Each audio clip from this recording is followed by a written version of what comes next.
ये चैनल केवल मनोरंजन के लिए है। हम किसी भी तरह के अंधश्रद्धा को बढ़ावा नहीं देते। ये कहानी है जगदीश की। 19 साल का जगदीश एक छोटे से गांव में अपने माता पिता के साथ रहता था। जगदीश के कई दोस्त शहर जाकर अच्छा काम करते थे। उनमें से एक दोस्त ने जगदीश को सलाह दी कि वो भी उसके साथ शहर में जाकर काम ढूंढे। जगदीश के दोस्त ने बताया कि शहर में गांव की मजदूरी से भी ज्यादा पैसे मिलते हैं।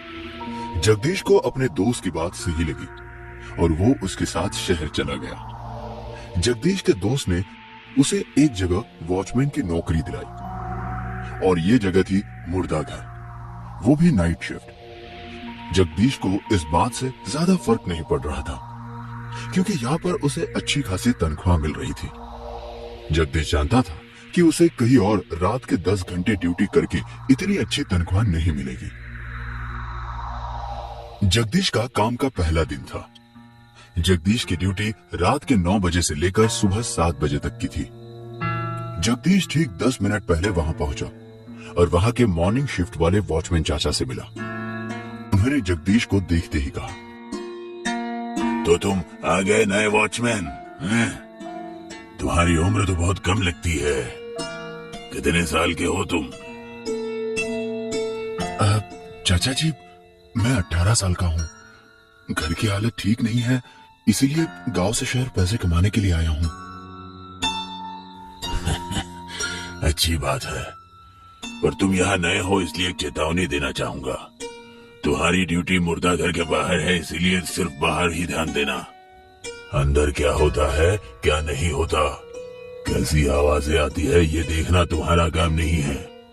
ये सब देखने के लिए अंदर बहुत सारे लोग हैं। चाहे कुछ भी हो जाए, अंदर जाने की जरूरत नहीं है, खासकर रात के 12 बजे के बाद। जगदीश को उनकी बातें थोड़ी अजीब जरूर लगी, लेकिन जगदीश को यह पता था कि मुर्दा घर को लेकर लोग अंधविश्वास पालते हैं, इसलिए जगदीश हाँ में सिर हिलाकर अपनी यूनिफॉर्म पहन के चला। रात के 10 बज रहे थे। मुर्दा घर में काम करने वाले सारे कंपाउंडर और डॉक्टर्स घर जा चुके थे। तभी उसने अंदर से एक अजीब सी आवाज सुनी, मानो अंदर कोई लॉकर के लोहे के दरवाजे पे कुछ पटक रहा हो। जगदीश ने अपनी वॉचमैन वाली छड़ी उठाई और सीधा अंदर भागा। अंदर जाते ही जगदीश ने सारी लाइटें जलाई और उसने अपने सामने जो देखा तो वो डर गया। अंदर बड़े बड़े बैग्स में कई सारी लाशें थी और उनमें से एक लाश सबसे ज्यादा घिनौनी थी। उसे देखकर जगदीश को उल्टी आने लगी। वो सीधा मुर्दा घर से बाहर भागा। जगदीश को अब एहसास हुआ आखिर क्यों उसे अंदर जाने से मना किया गया था।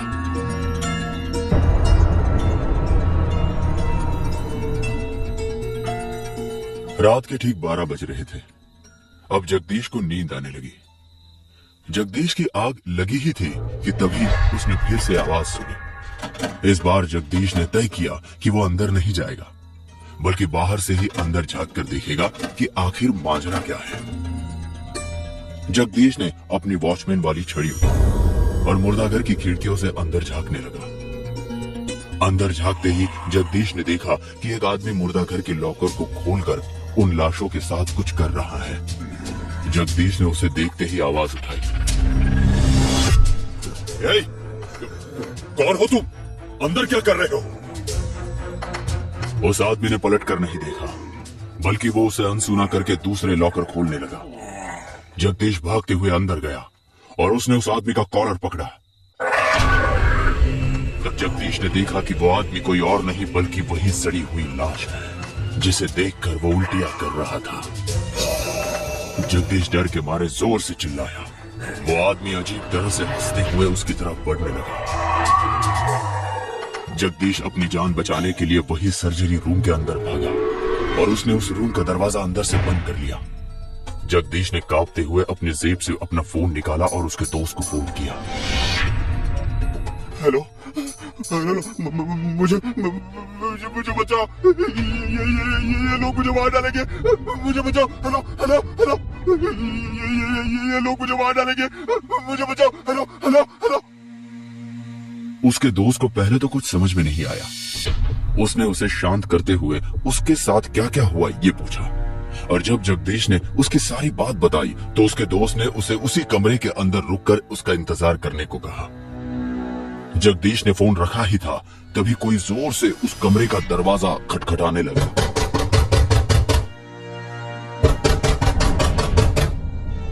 जगदीश ने यह आवाज अनसुनी कर दी और उसने अपने कान बंद कर लिए, लेकिन फिर जगदीश धीरे से पीछे मुड़ा और उसके पीछे वही डरावना आदमी बैठा हुआ था। तुम्हें क्या लगता है मैं यहाँ नहीं आ सकता? जगदीश फिर से भागते हुए उस कमरे से बाहर आया और इस बार उसके सामने जो नजारा था उसे देखकर जगदीश के दिल की धड़कन रुक गई। लॉकर वाले कमरे में सारी डेड बॉडीज अपने लॉकर से बाहर आ चुकी थी। जगदीश ने पीछे मुड़कर भागने की सोची, लेकिन इस बार उसके पीछे वही घिनौनी चेहरा वाला आदमी खड़ा था।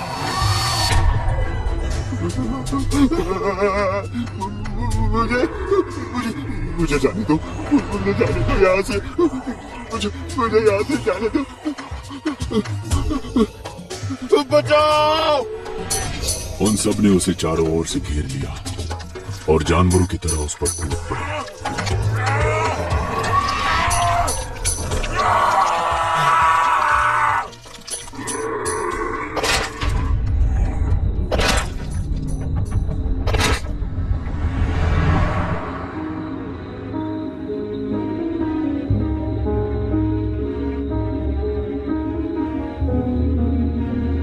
कई सारे लोग एक जगह घेरा बनाए खड़े थे।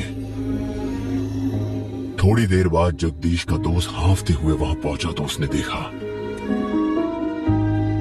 सुनिए सुनिए, क्या आपने मेरे दोस्त को देखा क्या? वो यही नाइट वॉचमैन का काम करता है। और वो सब लोग उसकी तरफ मुड़े और वो चिल्लाया क्योंकि वो सब की सब लाशें थी। उसका दोस्त वही नीचे जमीन पर पड़ा था और अब शायद उसकी बारी थी।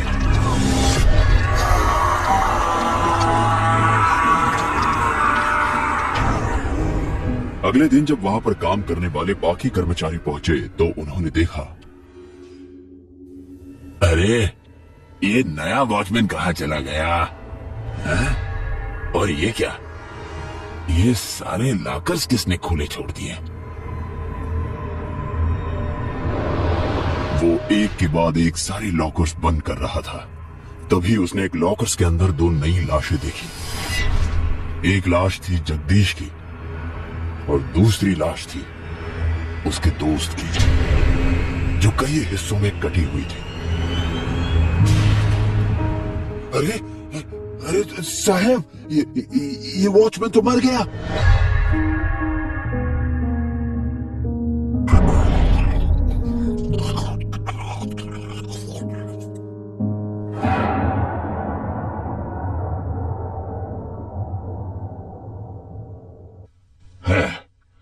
कितना समझाया था मैंने इस नए लड़के को, कहा था कि हमारा काम मुर्दा घर के बाहर रखवाली करना है, अंदर क्या होता है इससे हमें कोई लेना देना नहीं है।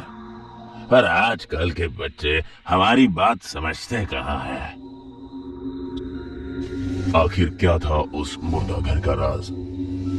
कई सारे नए वॉचमैन आए और अपने जान से हाथ गवा बैठे, पर क्यों? तभी सदा काका के पास एक गुमनाम आदमी आया। सदा काका, आज भी आपको यही रुकना पड़ेगा। आपको तो पता ही होगा ना कि नए आए हुए वॉचमैन के साथ क्या हुआ। हाँ जानता हूँ, मैंने तो उसे अच्छे से समझाया भी था, पर मेरी तो वो। पर काका, आप भी तो यहाँ कई सालों से काम करते हैं, भला आपके साथ कभी कोई हादसा नहीं हुआ? अब मेरा कहने का मतलब है कि क्या आपने कभी अंदर जाने की कोशिश नहीं की? नहीं भाई, अरे एक हादसे के बाद आज तक कभी भी मैंने अपनी ड्यूटी छोड़कर अंदर क्या होता है ये जानने की कोशिश नहीं की। बेटे, मैं भी अपने गांव से शहर में कई सारे सपने लेकर आया था, हमारे वक्त में शहर से जाकर नौकरी करना बहुत बड़ी बात मानी जाती थी। मैंने सोचा कि यहाँ कमाई करके गांव में अपने माँ बाप को अच्छी जिंदगी दूंगा, पर जिस दिन मैं यहाँ आया उसी दिन यह आ गया मुर्दाघर। तुम्हें यही रखवाली करनी है, वो भी रात में। मॉर्निंग शिफ्ट का वॉचमैन 9 बजे के आसपास चला जाता है, उससे पहले तुम्हें यहां आना होगा, ठीक है? ठीक है डॉक्टर साहब। पर डॉक्टर साहब, सब लोग यहाँ से लगभग कितने बजे चले जाते हैं? देखो, रात के 10 बजे तक तो सब चले जाते हैं। और तुम डरो मत, क्योंकि तुम्हारे साथ इस शिफ्ट में एक और वॉचमैन भी रहेगा, ज्यादा सुरक्षा के लिए, ठीक है? तो इस प्रकार वो मेरी पहली रात थी। मैं और वो दूसरा लड़का मनोज, हम दोनों अपने अपने यूनिफॉर्म पहनकर ड्यूटी पर लग गए। अरे मनोज, अरे भाई बैठो, जरा बैठो। अरे कोई नहीं आएगा यहाँ पर। आखिर इस मुर्दा घर में चुराने जैसा है भी क्या? हाँ हाँ, पर यही तो हमारा काम है ना। अगर बाबा के इलाज के लिए पैसे की जरूरत न होती तो मैं ऐसी जगह पर नौकरी भी नहीं करता। अपनी पढ़ाई पूरी करके किसी अच्छे से दफ्तर में नौकरी करता। पर क्या करें, मां तो बीमारी से चल बसी, अब बाबा ही सब कुछ है। अरे भाई, बुरा लगा ये सुनकर। सुनो, हम एक काम करते हैं, आधे वक्त तुम जाकर पहरा देना और आधे वक्त मैं दे दूंगा, ताकि हम दोनों को थोड़ा थोड़ा आराम मिले। अभी मैं सो रहा हूं तो तुम मुझे 2 घंटे बाद जगा देना, ठीक है? ये कहकर मैं सो गया, लेकिन उसके बाद मनोज को अंदर से कुछ मशीनों की आवाज सुनाई दी। वो दबे पांव अंदर जाने लगा। ये क्या, सब डॉक्टर और कर्मचारी तो जा चुके हैं, तो वो अंदर कौन है?